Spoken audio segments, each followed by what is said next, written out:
like the video. Isn't it just wonderful when your favorite artist just so happens to be the most consistent? Tyler dropped his best album to date in 2017 with Flower Boy, then dropped his best album to date again, and one of my favorite albums of all time in 2019 with Igor.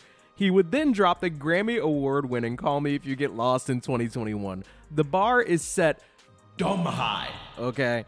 And now we have... Chromakopia. Do we have another hit on our hands? Derapy.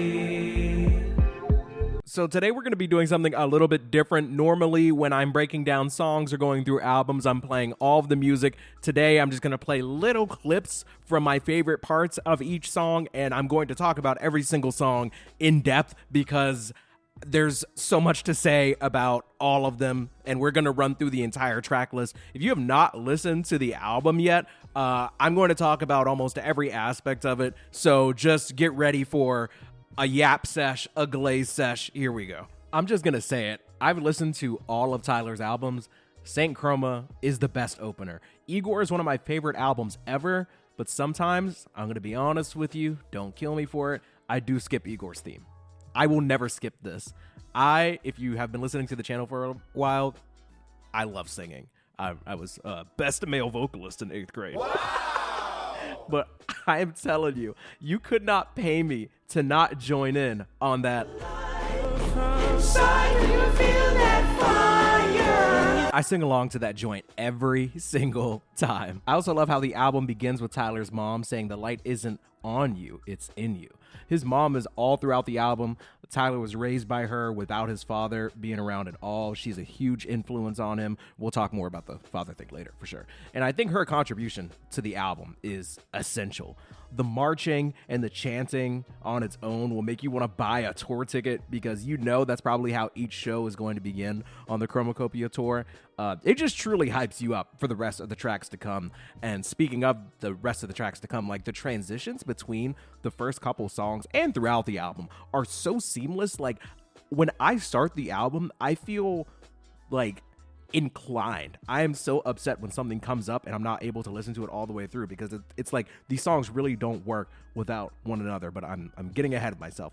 My favorite bar from this song is when he's whispering like, I never had a doubt inside me, and if I ever told you that I did, I'm fucking lying. The confidence that comes from that, even though he's whispering it, like it's just tough. It's inspiring. Like I'm trying to be on that same vibe. Like if I ever told you that I had doubts, I had to have been lying. I am that guy. Okay. And Daniel Caesar's vocals are incredible throughout the entire track. First track, the intro, I'm going to be honest, I think it's flawless. Like from that beat drop, like with the vocals, the harmonies, the marching, the inclusion of his mom. It's not too long. It's not too short. Like that. I'm feeling a 10. I'm feeling a 10 on the intro track. Okay. 10. The next track is called Ratata. I'm not going to hide the ball here. I'm not going to bury the lead. Absolute banger. Beat goes stupid, okay? Moronic. This was a great first full track after the intro. Like, I think it was very strategic. Like, this man is just rapping. Like, this is one of those rare cases where I'd say, if you don't like this song, what do you like? If this beat isn't bumping, then what does bump, in your opinion? Like, listen to this bit and just look me in the eyes. How? And tell me that you don't feel anything. I dare you. With 20,000 on it, 100,000 on it, 50,000 on it, a couple thousand. And you're gonna sit here and be like, I guess it goes kind of hard a little bit. I think this is a great song to hook the audience in. It's fun, exciting, the performance is inspired, the beat is crazy, it's great for a concert, it's great for the aux, it's great for a workout. I have no notes. Also, this part is just so funny to me. Never tell them niggas or those women where you breathe at. The song is another 10. 10. What do you want me to do? I'm just trying to be honest. If I love everything about the song and there's nothing about the song I don't like, that's a 10. 10. 10.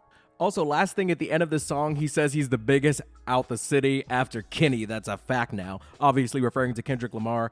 Kendrick is also from LA, like Tyler, and I think we should be able to normalize this. Like, I'm literally the best outside of like this one other person right here. I see no problem with that, like zero problem. Now, I'd argue that Tyler's production is a little bit better than Kendrick's, but when it comes to like pure rapping, I'd probably lean Kendrick. Storytelling, Kendrick, but like album rollout, Tyler. Production, Tyler. Sounds, genre blending, like I lean Tyler. The delivery is really close. As far as like different flows, being able to implement that, I'd probably say Kendrick. Like, to me, it's really close. Like, you could really argue either direction as far as who's overall better as an artist, but hey, Tyler's saying he's the biggest out after Kendrick, and he could just be referring to like his reach, his influence, engagement stuff. I don't know, but I do like the fact that that Kendrick got the shout out. I think that's nice. So the song actually ends with him repeating that he's paranoid because people are weird and really bums. He doesn't say people. And then it transitions perfectly into Now, I already talked about Noid for a full episode, but I will say that before I was feeling more of a strong 8. 8. In the context of the album, it actually sounds better to me once it's like transitioned to from the previous song. It also fits with the album's narrative of just being more open and more vulnerable and being who you really are and talking about how you really feel and what Tyler's actually going through at this point in his life. The Willow feature is beautiful. The harmonies are great. And yeah, honestly, now I'm feeling a little bit more of like a light 9, like very, very light 9. 9. Fantastic song with a great video to accompany it. And after that, we get what seems to be a favorite of the people's, Darling I. Whatever you do, Okay. don't ever tell no bitch you love her. Heard. This intro is really funny, being followed by the hook, Darling I Keep Falling in Love, which is said at least a dozen times throughout the song. What's funny is I assume this is going to be about finding new things to love in a person and falling in love over and over again with the same person, like in a monogamous relationship. That'd be sweet. But I was wrong. Oh. Tyler is not into forever with one person at all. He's falling in love with many different humans. Dude sounds like he is like openly promoting polyamory. Polyamorous? Whatever. Those kind of relationships like mad hard. The hook from Tizo Touchdown is performed very well. It's incredibly catchy. This song actually gives me a similar feeling as What's Your Name from Call Me If You Get Lost. It has the opposite problem though, and so, warning, original thought incoming. I think this song is a little bit too long for me. The outro kind of drags considering there's nothing new actually being said. There are multiple points where I feel like it would be a nice time if the song ended, and I understand subverting people's expectations, give a fuck about tradition, stop impressing the dead. I get it. But to me, like, it still sounds great, and I'm not bored or anything. I'm just like, like I've heard enough. And Tyler's rapping is still on point in this song. It's a great flow. It's a great delivery. It's very thematically consistent throughout the song. Tyler's really good about that, especially on this album. The best line to come from the song easily is him saying, "Nobody could fulfill me like the music shit does, so I'll be lonely with these Grammys when it's all said and done." I mean, like, These are bars. and as nice as the performance from both of them are, Tizo and Tyler, the bridge at the end where Tyler goes like into detail about how he wants his partner to explore other people too, and it's not just about the sex, like, it just feels a little bit redundant to me. Hot take here, but for me, it's a strong 8. 8. Which is still awesome, but it's just like the standard for Tyler is super high. It's still better than most artists' best songs, okay? It's got this really nice, chill vibe, this luscious instrumental, like it's fun, it's lighthearted, it's like I really like it. But it's a strong 8. It's on the same level as Noid to me. I'm just gonna keep it a buck with you. It's not better than Ratata. I won't hear it, and it's not as grand and as powerful as the intro. I would never lie to y'all, okay? I just wouldn't. The transition from this song to the next one is once again flawless. Based on Tyler's mom's advice, you can already tell what Hey Jane is going to be about. Always, always, always wear a condom. I don't know what that is. I have a lot of thoughts about this song, and spoiler alert, they're all great. The song's instrumental is sweet and light and not super overpowering because Tyler obviously has a tale to tell and he doesn't want the beat to distract you from what he's trying to convey in this song. So the song is split into two parts. Part 1 is Tyler reacting to finding out he impregnated this woman. Part 2 is her reaction or her response, right? First of all, not many rappers even dedicate an entire song to a concept like this. I think J. Cole did it with this old song called Lost Ones that I really enjoyed. But if they do mention a woman getting pregnant or having unprotected sex, it's usually not treated with this kind of like care and compassion. If you're a man or woman who's had an experience like this, a lot of these feelings are probably familiar and you probably felt it when you were like listening to this song. Tyler begins by talking about the initial feelings and actions he took, like not knowing what to do, being in shock, asking if it's real, while like simultaneously trying to be comforting. He thinks about the positives, like the fact that they have good genes, their parents will be excited, but how he's also disappointed in himself for not being responsible enough to not let something like this happen, and how he's like kind of giving up his freedom by even embracing the fact that he's supposed to be a father. But what I love is how we don't actually have to wait for the perspective to switch for him to realize that she has like a much heavier burden. Obviously, highlights from this passage are, hey Jane, who am I to bitch and complain? You got to deal with all the mental and the physical change, all the heaviest emotions and the physical pain just to give the kid the man's last name. Fuck that. He ends the verse by saying he'll support her decision, like regardless of what she does, despite the fact they don't know each other all that well, and the foundation isn't like awesome. Then part 2, Tyler raps from the perspective of this woman, and I love how she's not portrayed as like vindictive or rash or hysterical, which makes sense because Tyler only, desires a certain type of girl. He's talked about this multiple times, like somebody with a good head on their shoulders, somebody that's smart and like rational. She basically acknowledges that it is shocking and he's responded well, but she also still thinks that he's like freaking out low-key. She also thinks it's good to keep it like on the down low, which is, relatable, not for me, but like for other people that might have gone through the same thing, or like the less people to know about it, the better, especially if you're this early on in the process. There's a bit where she says it was 24 when, and then she like stops, which I think kind of alludes to this not being her first time dealing with something like this. And it seems like she's not looking to repeat these things now that she's in her mid-30s and she's thinking about keeping it because, The biological clock is ticking. it seems like at the end of the song, her priority is that they stay cordial despite her being comfortable taking on the responsibility on her own. And ultimately, I just find the song like very chill and like surprisingly, refreshingly unproblematic.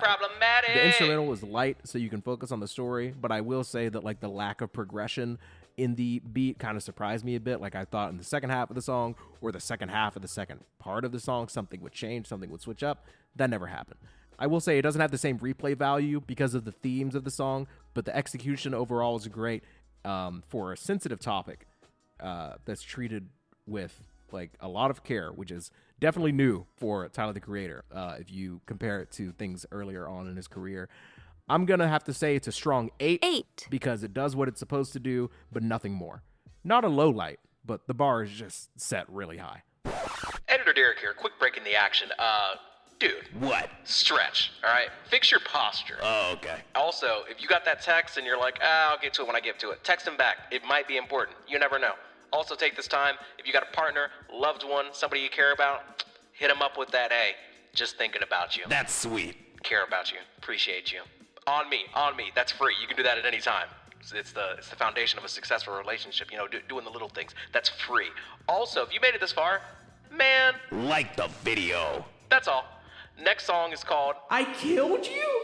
I challenged myself to keep listening to this song until I figured out who was dying, what is being killed. And then when I really locked into the lyrics, I was like, oh, this is about identity. And when I really locked in, I was like, oh, burnt you, cut you, knots, scalp, hair? This is about black people's hair. He's done it again. I will argue that this beat is super fun. The beginning concerned me, I'm not going to lie. But the childish idea that you can't be beautiful unless your hair is kind of like perfectly on point, it kind of fits with like the childlike tone of the beginning instrumental. And it gets like progressively cooler, like the actual instrumental. Like it kind of sounds like a video game. Like it kind of gives me a Donkey Kong vibe somehow. Tyler's flow on this song is great. I like the idea of trying to stand out in new and different ways, constantly trying the new or trending thing over and over again and getting progressively more frustrated and killing it over and over when it doesn't work. The flow is fun, the concept is cool, and like my dream collab also came through. Childish Gambino is like top 3 favorite artists of mine, with Tyler being my favorite. Having his vocals like on the back end is just super awesome. Also, it just feels like a Childish Gambino song. Like this feels like a new age Childish Gambino song, like you would find it on Ada Vista. Also, the song doesn't overstay its welcome. It's not too long, and the last line of the first verse where he says, "Talking about heritage, I can never kill." That's so dope. Tyler is embracing his roots. Pun intended. More on this album, and this song is just more proof of it. I feel like this song is slept on. I'm feeling like a decent 9 on this one. 9. I think it's very underrated, and it's a very fun track that I would never skip. And speaking of songs that I would never skip, and another slept on track on this album, Just Judy. I don't understand why this song isn't getting more love. I guess maybe because like it's not a banger. I blame the hype surrounding features, which is ironic, I know, because I'm pretty sure we get some Gambino vocals on the back end of this song. But this song's beat is just so like ride around with your girl with the sun out. It's so romantic. It's sweet. It kind of reminds me of Sweet / I Thought You Wanted to Dance. Not necessarily the sound, but kind of like the feeling that it gives. The first verse is about picking up this girl that's down to clown and ride around with T immediately, so we won't judge Judy. Okay. The second verse continues with Tyler and this girl talking about what they do when they get back to his place. Probably just like making snacks and playing Connect 4 or something. Nothing crazy, I imagine. And the verse ends with like a nod to Dogtooth, which like honestly I fell out when I heard it because I love Dogtooth. This totally could have fit on the estate sale drop or Call Me If You Get Lost, but I love it here regardless. Also, Tyler's singing, in my opinion, has improved greatly, or maybe he's just being more mindful of his singing performance. He actually sounds pretty good on the hook, and he's like really holding the Judge Judy notes. The second hook is him again saying he doesn't judge Judy for jumping into, Connect 4 with so much excitement. And Childish Gambino joins in, and it occurs to me that this would also sound really great on Childish Gambino's Kawaii EP. But after the bridge, Tyler says the girl wrote him a letter, and he starts rapping from her perspective. Spoiler alert, based on the this past year has been rough, it spread it to my head a bit, and I'm on the other side line. Also, there's a, if you're reading this, it's too late bit. No Drizzy. This girl seems to have like succumbed to some type of like disease or sickness, which is why maybe she was super eager for adventure, and she thanks Tyler for not judging her. And I just think it's a dope-ass song. It's kind of a nice way to also imply you shouldn't judge people for their promiscuity or spontaneity or guilty pleasures because you really have no idea what they're dealing with or going through. I think it's a great concept, great execution, great twist, and I am feeling like a strong 9 to like a light 10. Like, I think this is a damn near perfect song, and I will argue about it. 9. Justice for Judge Judy. Now, next, it's going to get a little, how do I say this? A song can be a banger, like an absolute banger, and not be the best, It takes like a minute for the song to get started, which will be great for concerts, of course. Like, it's going to go crazy for like bands, especially like a HBCU. Like, this song is going to be like their everything. As a song on this album, though, that has a lot of depth at the beginning and a lot in the middle and a ton at the end, this almost feels a little out of place. I actually really enjoy Glorilla's feature here, and I definitely spoiled myself and found out that Wayne and Sexy Red were going to be on as well. But the verses are so short for them that they're almost forgettable. The only thing I remember is that Sexy Red is like, I'm fighting. I would like to fight somebody, and nobody's going to step to me because I can fight, which is cool. That's fine. The beat is incredibly fun. Like, oh, have I danced on this beat. But Tyler's verse leaves a little bit to be desired on the front end. I think he wanted the beat to just kind of rock and for you to enjoy the features. Solange at the end is a nice touch. The beat is like crazy. Like it's carrying, right? And I think that's kind of the point. It adds to the variety of the album. It's a banger, right? But it's a little all over the place, and it takes a while to develop, and it's like a really beautiful woman with money and ambition, but she wants to fight all the time. Damn. And I'm just not always in the mood for that. So it's feeling like a light 8 for me, because like it's good. I would bump it, but I'm not always going to be in the mood for it, you know? 8. Next, we have Take Your Mask Off, which I'd argue is one of the more important songs on the album. I also think it has one of the best hooks and delivery of its bars. This may be my favorite concept on the album, and I think it's the main concept of it. Tyler is wearing a mask during the listening party, in rollout videos, and on the album cover. And I think this is the core concept of the album, the mask, hiding who you are. The first verse, I think, refers to anyone who raps about violent activity, or even if you're not a rap artist, and you just desperately want to be affiliated with like gang shit or just being tough. Tyler describes someone who grew up middle class, had nice Christmas memories and family trips. Is he talking about me? Was in drama club and is now potentially facing time because they wanted to talk or act tough. What a dork. Don't you mean Wing Wong? Word you wouldn't come through for a sec. Tyler would have been great in 8 Mile, by the way. That's a private school. That's a private school. Oh, I didn't know you were going to Also, this hook, at least the last bit of it, reminds me so much of the Call Me If You Get Lost jingle. Stop! The second verse is about a hypothetical preacher with a wife and kids, and the preacher is gay, but he's telling others that homosexual activity is forbidden. Prohibited. Bad. Evil. You should be shunned. Excommunicated. You will be punished. You're gonna burn. But this preacher, he's a hypocrite. Like, I like the picture that's being painted, and I think it does open the door for more discussion, but I respect the fact that he said what he needed to say, and he just kept it pushing. The third verse is about a woman with nice cars, big house, beautiful children. Her husband is rich and successful, but she's lost herself.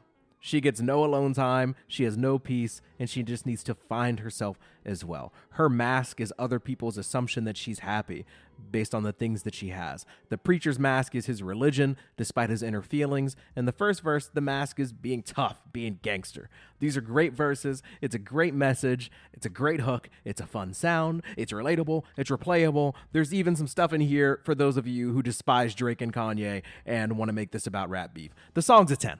In my opinion. It's just 10. There's just nothing wrong with the song. So, yeah, let's move on. If you thought that take was hot, by the way, just wait till you hear what I have to say about Tomorrow. The first minute of this song, in my opinion, just doesn't sound great. Tyler is just not singing well here. I know it's supposed to be somber. It's his artistic choice. I just don't like how it sounds. I like the vulnerability. I understand the message.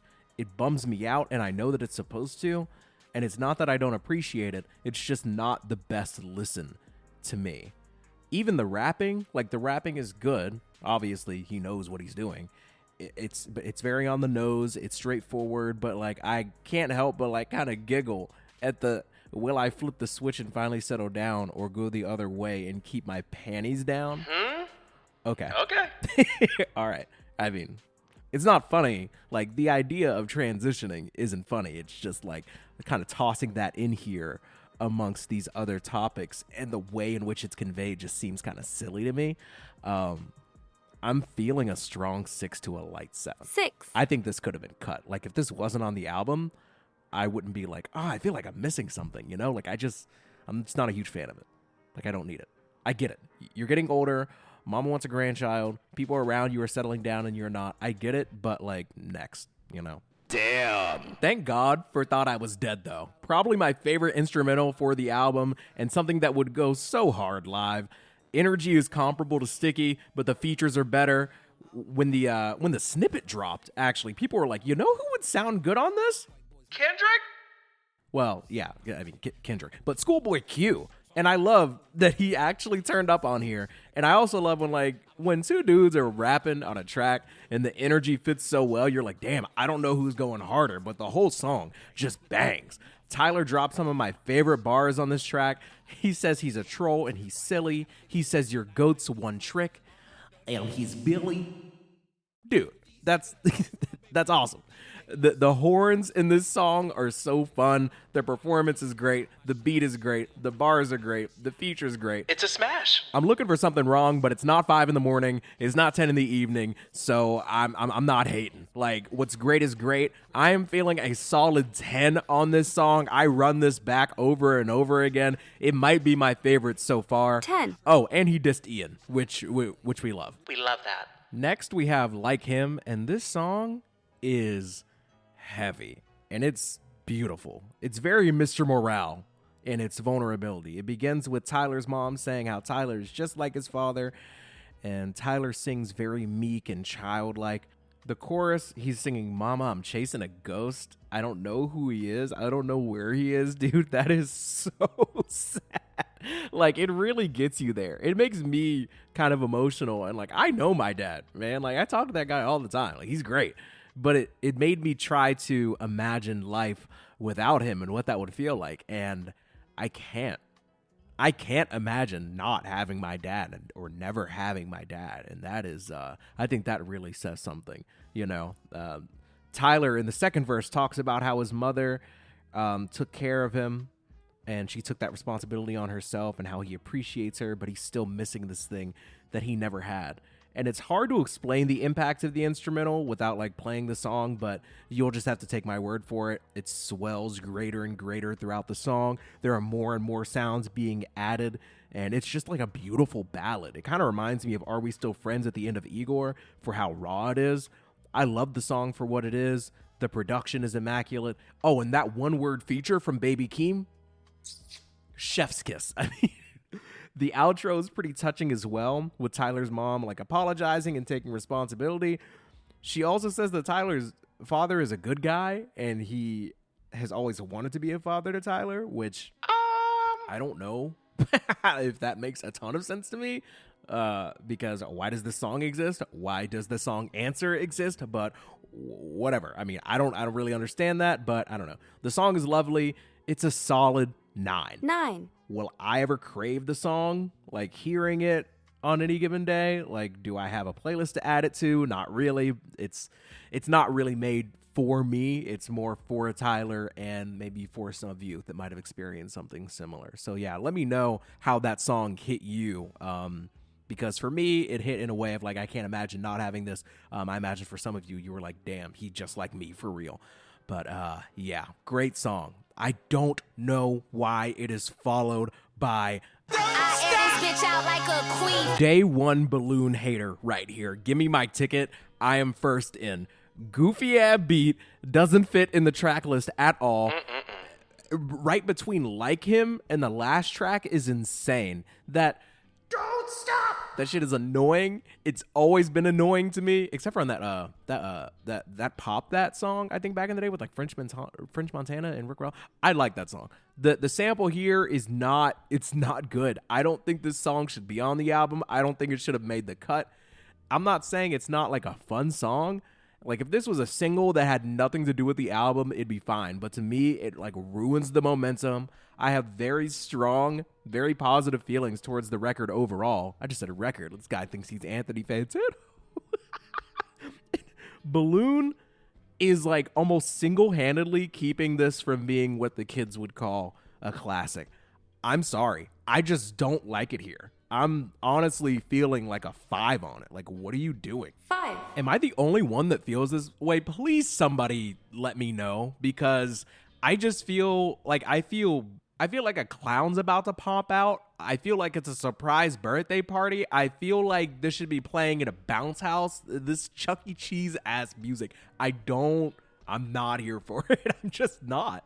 Especially not after Like Him. Like, that's maybe that's my biggest thing. Like, it just doesn't fit right here at all. Let's move on to the closer. It is a very nice closer that we have with I Hope You Find Your Way Home. It's definitely curtains or closing music, shows over music. The soul rap verse, Tyler is going hard. But it sounds like he's going hard because he thinks he should on the last track of the album. Because, like, I don't know. To me, it just doesn't feel as natural as some of the other rap verses on the album. It also doesn't feel, to me personally, like it fits the beat super well, in my opinion. it's not as good or as powerful of a closer as Sorry Not Sorry is to me.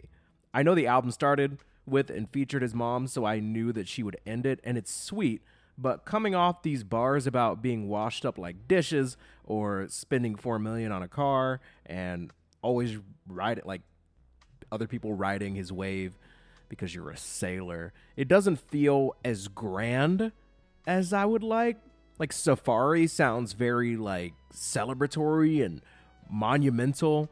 Are We Still Friends? Definitely. It goes harder to me. Sorry Not Sorry, better. Like it's not bad, but the bar is just so high, and the instrumental is glorious, but that's kind of just like par for the course.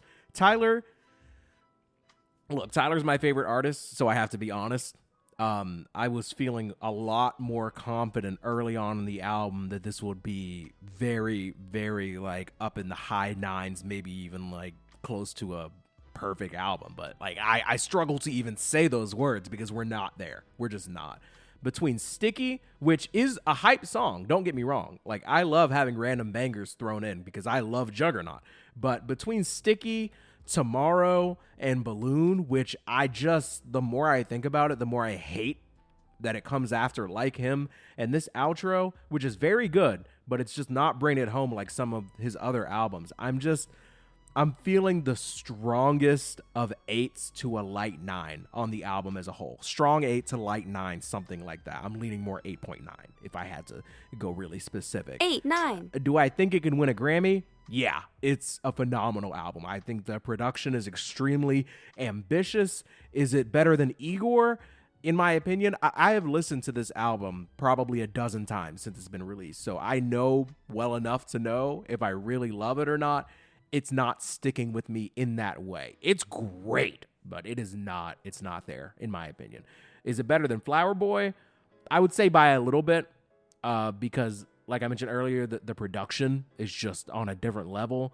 But you could argue that November and Glitter and Enjoy Right Now Today kind of, like, it's really close as far as how the album ends.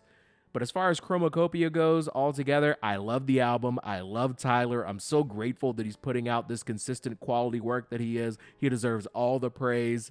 I think this is on track to have like 100 million listens, the album does, within the first week, which is insane. But there are some questionable bits on here. But let me know what you agree and disagree with. I'm really excited. I'm more excited than ever to get into the comments of this particular video. Let me know what your favorite tracks are, what your least favorite tracks are. If you think, like me, that some tracks shouldn't have even made the album, I feel like that's a crazy take that I haven't seen really anybody else have. If there are some random blank spots here or there, it's because YouTube is being very strict with this album for other reasons. I've seen other content creators get strikes for playing some of the music, which is why there's such little bits here. But that's, yeah. If you want the full version without any of that, you can always check out this show on Spotify or Apple Podcasts.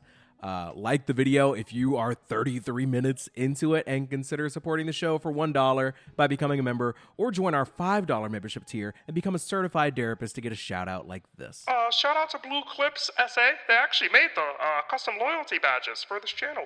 Logan Stratus, Awesome Amy, Simply Vibin', Louis Sanchez, Air Wallace, Matt Mahoric, Archeo, Jack Santoro, Light Brown, Recluse, RV Levias, Blackjack Gaming, Shaggy's World 999, Greenberg 305, Venomous, The Absolute Fucking Worst, A Dizzle 921, Whiskey _ Zeus, Cuts by Reggie, Thomas the Dank Engine, High 3, Stout Shaco, Nate Rubin, Rich Mix, Agony, Emma McCoy, Messina, DC, Frame Rate, On the Hunt Productions, Jordan, Dre Benoit, Johnny Car Wash. Love you. Mean it. Leave a comment. Enjoy the outro. Yeah. 11 years old, getting bullied about the glasses. I used to be afraid to get caught lacking between the classes. And in high school, I was trying to impress the girls and they were laughing. But you gotta remember who's laughing with you and who's laughing. Wait, talking about being popular back in grade school, that's lame as hell. If I ever do it again, then I swear to God, just kick my tail. I should not be swearing. My mom's a God-fearing woman and I fear the man upstairs too, but he's cool with what I've been cooking. And of course, yeah, it's all up in the name of him, not blaming him for nothing in my childhood. Cause nowadays I got no real complaints and I've been smiling good. Never had to worry about the struggle of coming up out the hood. Cause now I just gotta be the man that promised Spice I said I would.